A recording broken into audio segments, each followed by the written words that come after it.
अस्सलाम वालेकुम एवरीवन। जैसे कि हम सब जानते हैं कि मुहर्रम कुर्बानी का महीना है और इस महीने ऐसी कुर्बानियाँ दी गई है जो क़यामत तक का कभी वापस नहीं दी जाएगी।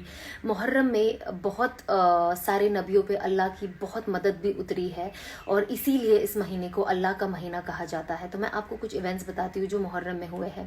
पहला, आदम अलैहिस्सलाम की तौबा कबूल की गई और अम्मा और अब्बा को फिर से मैदान अरफात में मिलाया गया। दूसरा, नूह अलैहिस्सलाम की कश्ती जूड़ी पहाड़ पे जाके टिकी। तीसरा, मूसा अलैहिस्सलाम समंदर पार कर गए और फिरौन वहीं डूब गया। चौथा, यूनुस अलैहिस्सलाम को मछली के पेट से निकाला गया और अल्लाह ने उनकी खूब हिफाजत की। पांचवा, हमारे सबसे अहम सहाबा हज़रत उमर रदी अल्लाह ताला अन्हुम, उनकी शहादत हुई। और आखिर हमारे प्यारे नबी सल्लल्लाहु अलैहि वसल्लम के नवासे और उनकी पूरी फैमिली की कुर्बानी दी गई। तो ये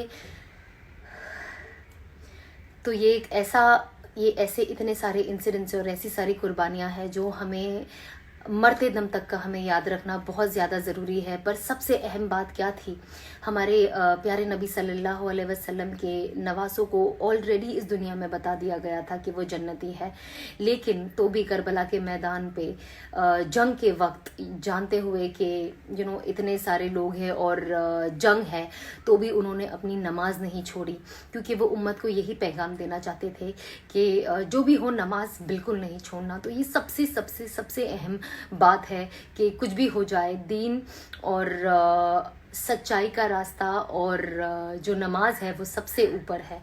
एंड हमें इस चीज़ पे सबसे ज़्यादा कंसंट्रेट करना चाहिए कि हम अपनी नमाज ना छोड़ें, क्योंकि जब हम अपनी नमाज नहीं छोड़ेंगे तब हमारे प्यारे नबी सल्लल्लाहु अलैहि वसल्लम की जो नवासे हैं और उनकी जो ख़ानदान की कुर्बानी है तब जाके सही मायने में पूरी होती है।